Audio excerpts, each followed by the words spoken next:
we're close. We're like about an 8-hour drive down to Disney World. So it's a lot closer for us. We've been to Galaxy's Edge now twice, and we love it. It's awesome. Yeah, it's amazing. Oh, see, when I went, it was so early. Like, bitch, you can start. Live. Oh, good. All right. Well, hello, everybody. I'm Kayleen, contractor and host, joined always with Scott Sheelar from SEFGA. And Scott, we always start out the show geeking out about something.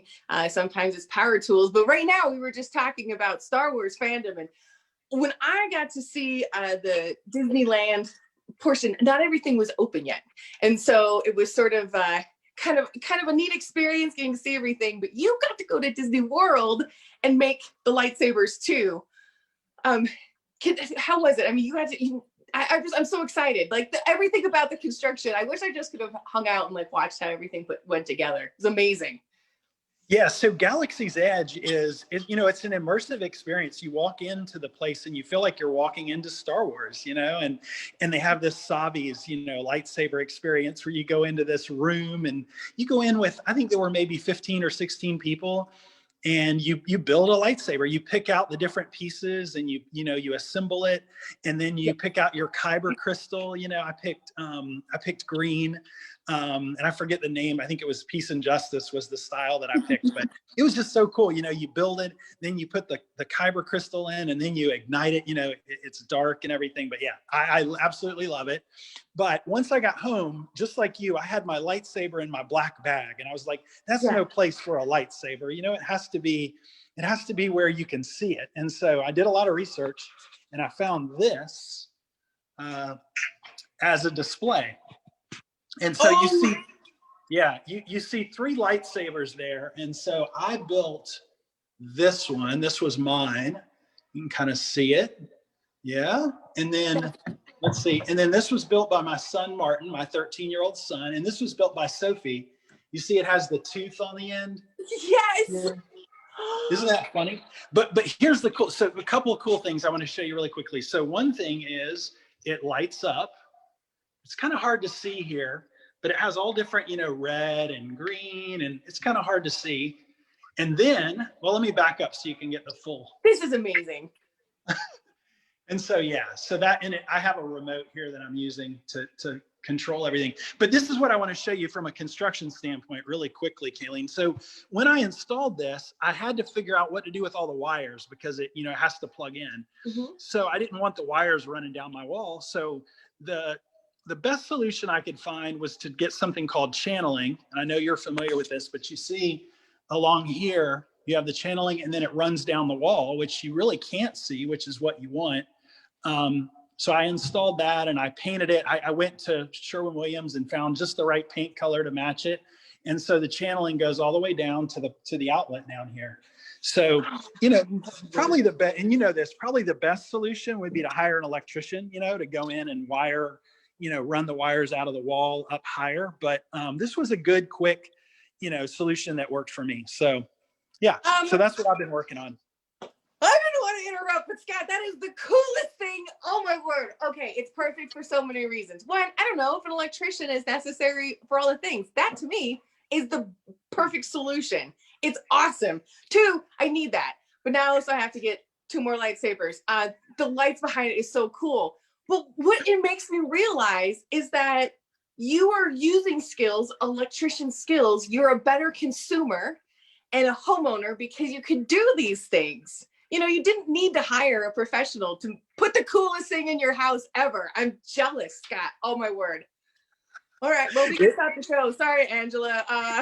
Kidding. I'm very excited about geeking out with Angela today because she is talking with students. And so really kind of planting the seed that will eventually blossom into the skills you just employed on the coolest thing ever again. Scott, I'm so jealous. Ugh, people come up with the coolest stuff, right?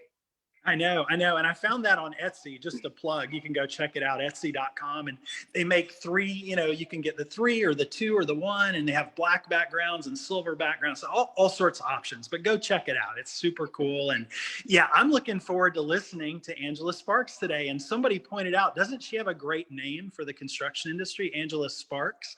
The welders love it. So looking forward to catching up with her. She's one of our best champions of the skilled trades here in Georgia, and just so excited to have her on our Facebook Live session with you.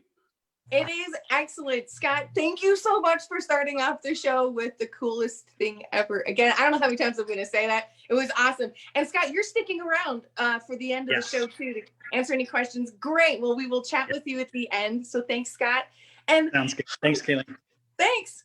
Angela, hi. Thanks so much for joining us today for lunch. This is such a pleasure to get to chat with you, especially with your very, very cool background. I'm sorry it's not as cool as a lightsaber holder. It's very cool, though. It's probably the second coolest. Yeah, it changes often, I get to visit a lot of virtual places. It's kind of fun.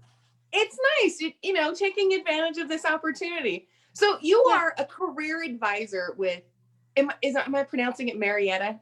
You got it. Marietta. Excellent. Marietta City Schools. Yep. So, with the U.S. facing such a shortage with skilled workers, you're working with students now every day, which we need desperately. That we need them to be engaged and excited about the industry. But what are you seeing the reasons for students not considering this as a career option? Well, I think that's obviously changing, but it's a very slow moving needle. I think part of it goes to my Generation X. We were raised with the college for all mentality, and we've raised our kids that way. And it's very hard to break those cycles. So the good news is that the Generation Z are very smart. They're not going to get into the college debt their millennial counterparts did. They're seeing that they're up for different types of education. They're good with a short course and go out and make it happen. So I think still just educating students on what the options are. It kind of starts from the top, leadership in the schools and leadership at home, and parents being willing to introduce their students to the variety of careers that are out there. I think we've got to lean into career for all and not college for all. I could not agree with you more, especially I did come out of the generation that if you didn't go to college, you were going to become a failure. You weren't going to make much of yourself. And I've said this story before, but I have a very sharp memory of being in a board meeting around a very fancy table and thinking, if they know I don't have any college credits, they're going to kick me out. And I realized, no, that's not how the world works. It's not a thing. And it's refreshing to hear that approach as well, because college for everyone, I'm not knocking college. It is a perfect fit for some careers and some people, but maybe not everyone. So then when you're talking to students who are considering an approach outside of that, maybe not college for all, how do you talk to them? What are you saying? What are you hooking them with? Yeah, so interestingly enough, the approach is very important because we have to approach them, because you don't often get kids coming up saying necessarily, I know what career I want to go into. We've got to do all the effort on our end as educators to reach out to them and help them see what those opportunities are. And so it takes an organized program in a sense, and being willing to reach out and offer. Like this year, we've had to do our best at pivoting. No one likes that word, but it's so true. And we've moved to virtual opportunities for kids and giving them that sample of what it's like, those experiential opportunities to see what different careers are about. Because we only know, really, we can only be what we can see. And so if we don't go back and actually expose them, and this has been a long, demand that we've had as educators, CTAE educators, is trying to expose our students, but we have to get even more creative and help them see after the graduation cap, what does the next cap they're going to wear look like? And it takes a lot of effort, school-wide effort, district-wide effort to make that happen. And so inviting students constantly to, any types of expos, any types of exposure to different careers, skilled trades, trying to help them kind of move at a faster pace in the sense that they're not getting out of high school and then trying to pedal around and find out what's out there. So we have to, it's really aggressive. You have to be very aggressive with the approach. You have to be, because you're combating so many different things. I was at a school fair back in when it was in person, and I was approached by a student who was checking out information. And he said, you know, I want to do construction. I want to check this out, but I'm being encouraged to sign up for the FAFSA loans no matter what. And so, you know, you're looking at ACTE, the loan applications. It's definitely focused for that 4-year. And so you're right. The aggressive campaign is the only way. You know, we have to lobby for this ourselves. So then do you allow, or are there programs that allow students to get a taste of what life is like, you know, besides just saying, hey, it's really good money, you know, what programs are exposing them to? Well, you know, if you're lucky enough to work in a school that has, for example, a construction program, and ours is new this year, and our district has invested quite a bit into the program. We have an awesome teacher for that program as well. So with that investment, then you get the opportunity to have the pathway, which gives them the OSHA, the beginning safety knowledge, those next 2 levels of, we're focusing mostly on carpentry right now. And then a work-based learning youth apprenticeship program is your best connection to the workforce. It's the pinnacle of the connecting and capstone to what's out there. And so really as a junior or senior, we really tried to make sure we give the opportunity for kids to intern in a non-paid, it could be non-paid or it could be paid. It sort of depends on you know, what the company's available to offer. For example, we have some students working with construction companies currently. We're working with Brassfield Gorey to set up some virtual opportunities for some of our kids who won't be able to go out into the field. So again, it's back to that experiential. It's back to companies making a commitment that they want to build that pipeline, and they can do that through, in Georgia, we're very lucky. We have a very robust work-based learning youth apprenticeship program.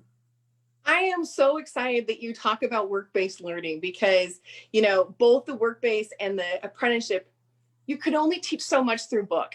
But when you have to learn some of this stuff on a job site, it's a very dynamic place to be.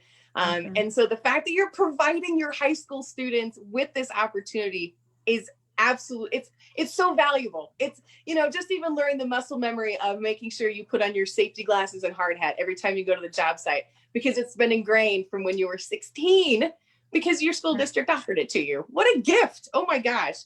Yeah, you're seeing some pictures now of our construction teacher, Mr. Riccarzi, and some of his partnership with J.E. Dunn that he's just established. You can see our labs just now being built out. That's pretty exciting. That is, oh my word, what a beautiful lab. Even in just drywall with a few tools, it looks spectacular. I'm very jealous. So is this then the Career Academy at Marietta City Schools? So we're a wall-to-wall career academy, college and career academy, which is really awesome. Our new building that you just saw some pictures of is what we call our J Hall, but we're very careful not to call it the College and Career Academy or the Career Academy, because that's one awesome, really sweet spot about Marietta is that we truly try to connect with our kids with whatever interest that they have, whatever aptitude that they have. So we have career and technical education programs throughout our building. Our J Hall does house a number of them, like construction and engineering and architecture are all in a close proximity to each other in the same building. But we have the healthcare sciences and culinary and audio video technology and food science and so forth in our other building. So we really strive to offer advanced level AP, IB, as our CTAE pathways. Our kids are not told they have to do one or the other. They're told they should do as much as they possibly can. And we're going to figure out a schedule. And we are truly walking the walk. I can't really brag enough on that. And I wish I could see every district move in this way. I wish I could too. Can we clone you in your district, please? Because wow, it's so refreshing. Because, you know, even going back to Scott showing the example of how he took care of the wires. These skills are outside of just careers. You're a better consumer. You're a better client. The skills are outside of just earning money in a career. It's blowing the doors wide open.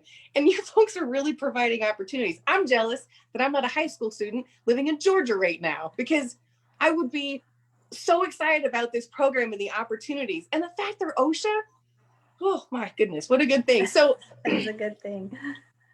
you know, you named some of these career programs. It sounds really like Skills USA, you know, powerhouse for sure. I'm a little bit jealous. So you're providing students the work-based learning, which is insanely valuable. Can students also earn credits or credentials while still in school?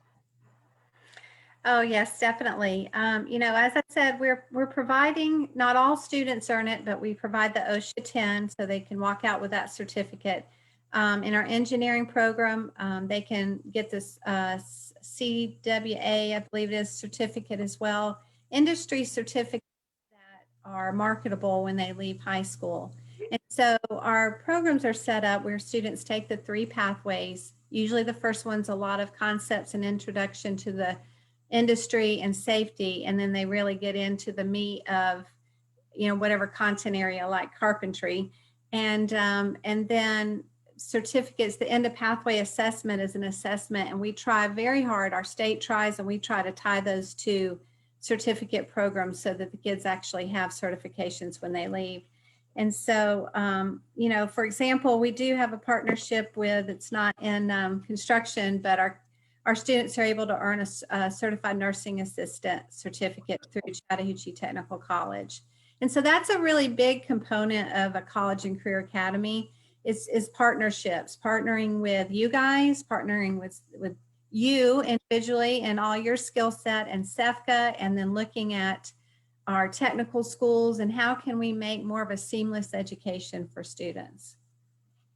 Oh, it is. You have to leverage things in the right way. And especially getting students engaged these days, you have to make it sticky. It has to be something interesting about it. And the partnerships, the certificates, the fact that you can walk away out of high school with nationally recognized employability certificates to back it is very powerful. What do you see as the most popular career options with this? Are you having a lot of interest in one area over another? Well, we always have, you know, since we've just added construction, that program's being built. We're seeing more and more kids who are raising their hand and saying, hey, you know, I want to work with my hands. So we're just getting that started. I think that's going to be combined with our engineering and architecture. It gives them a full array of different types of pathways they could go within similar or that industry.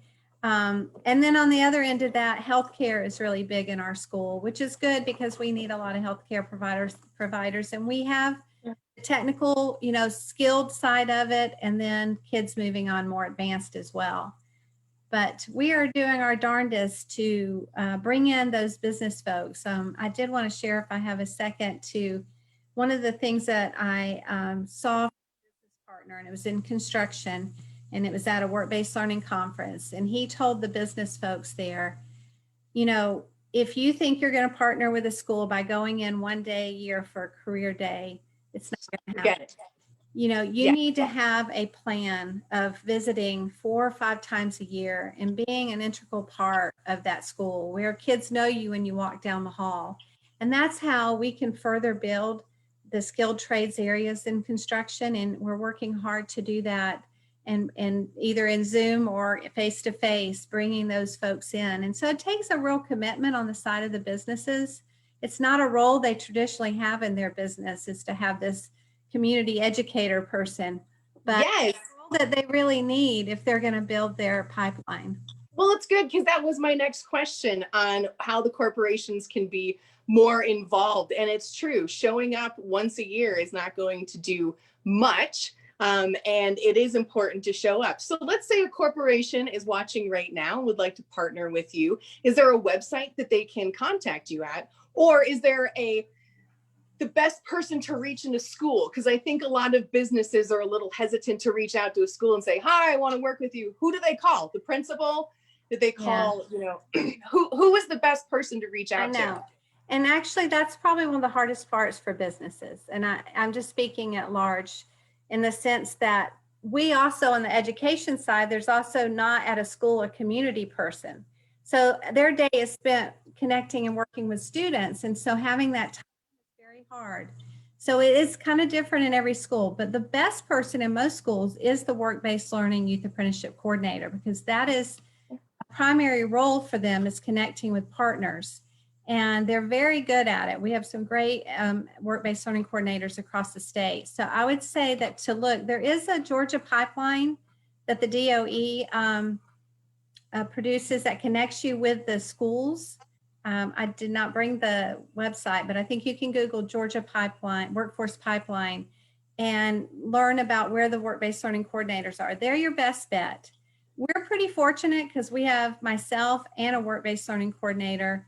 So we are a big part of that outreach and that support. Principals are great if you want to jump in and be a partner, Ed, and maybe have some type of donation. But they're so involved with the running of the school that it's somewhat hard. So even maybe asking them who's your go-to person, you have to kind of look at every school. But I can tell you for Marietta High, I'm the one of a few, but one that can really partner with you.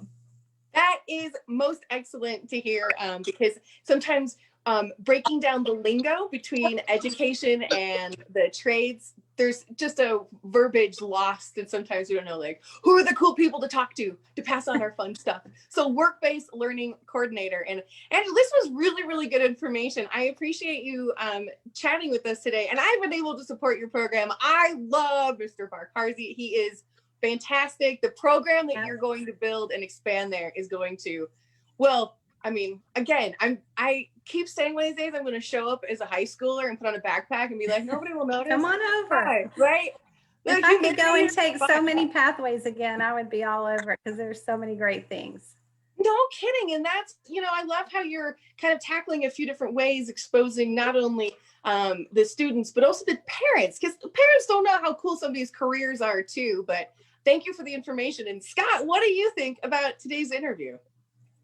Well, Angela is one of our favorite people, in the state. She has worked very closely with us on our Little Builders program. In fact, she was one of the first to adopt that and really help us make that happen. And now that has turned into wildfire here in Georgia, thanks to her leadership. So it's so good to hear her talk today. And I'm just so appreciative that she took the time to be with us. They're doing great things there in Marietta, and just look forward to, even bigger things in the months and years ahead. Big time. It starts everywhere. And Angela, you're doing such a great job looking at it. Sometimes I talk to folks who just want to talk to the seniors, which is important, but you really have to plant that seed early on and start to change that notion, because we have been indoctrinated for years on the proper pathway to success, or this way. And so tackling it in a right of ways is very, very valuable. So thank you again for sharing this. I'm very excited. Guys. So Scott, SEPCA is working with programs that introduce skilled trades through STEM. Can you tell us a little bit how you're working with those, what they are, especially with the pandemic? Yeah, so, STEM is obviously a big part of the construction industry. We realized that when we started doing our Career Expo all these years ago. We realized that math and science and technology, is a good way to get, educators in particular interested in our industry. And so we work with our employers to make sure that anytime they go in and speak to students, that they be sure and tie whatever it is they do back to science or technology or engineering or math. And, it's just, when you stop and think about it, there's so many tie-ins to STEM for the construction industry. So, yeah, so we've had great success on that front. And, I was thinking too about how, a lot of people, they thank SEPCA for all the work that we do across the state, but really it's people like Angela that make this work possible, because they're out in the field, they're working with students every single day, and they have a real passion, for the skilled trades and career and technical education. So just so thankful that we have Angela and others like her across the state. big time. That crossover is all over the place. I recently learned I'm going to geek out for a second. When I'm on a job site and I'm looking at like a long framed up wall and I sight it, right? I'm like going back and forth to see if it's square. The process, and everybody can try this, if you put a finger out and close one eye and look at the other, your finger changes position. That's called trigonometric parallax, and that comes out of the space arena, and it's what I do on a job site. I'm basically a rocket scientist now. I feel very empowered. I was very excited about that, but there's crossover everywhere, and so sort of, planting the seeds and getting excited. But Scott, why do you think it's so important to get elementary aged children interested in the trades? Well, what I believe is that elementary age students have a natural interest in working with their hands and building things. It explains why Legos are so popular, right? And Legos are great, but we want to get real tools and real wood and real nails in their hands and let them experience that at a young age.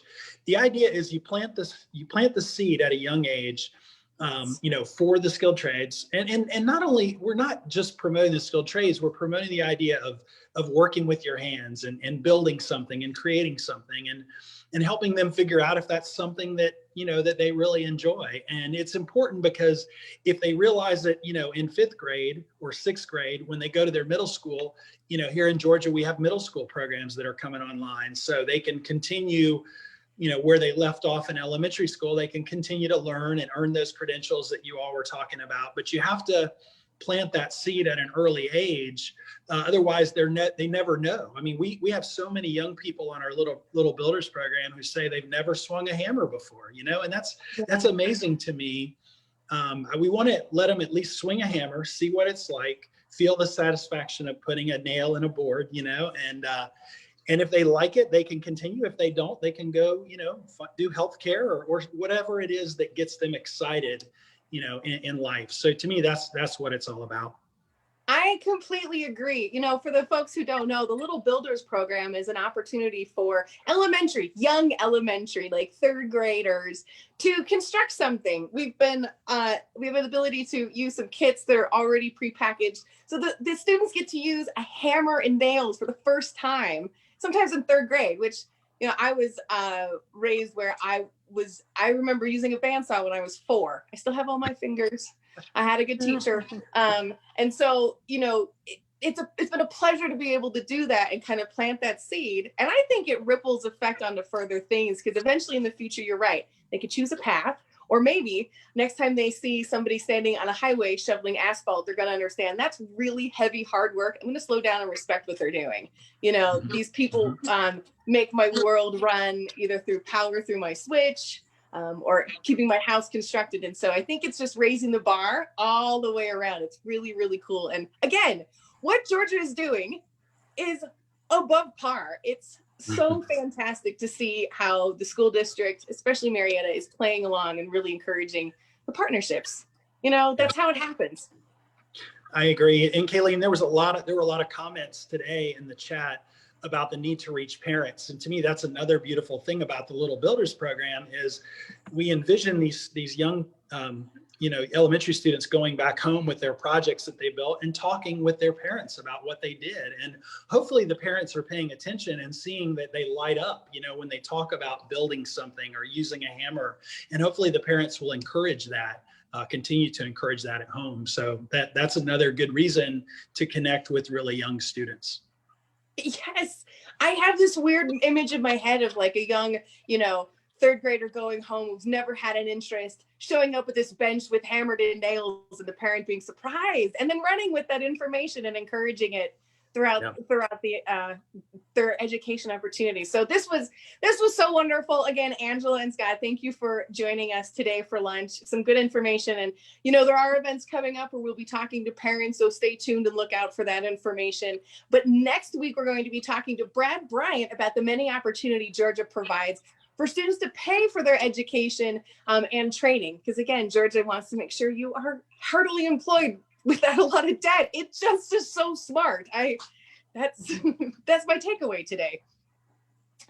So if you have any questions, feel free to text career path, the 31996 for any information. And Scott and Angela, again, thank you for taking the time for lunch. And I hope you have a wonderful rest of your week. Thank you, Kayleen. You Thank too. you. Bye. Take care. Bye-bye.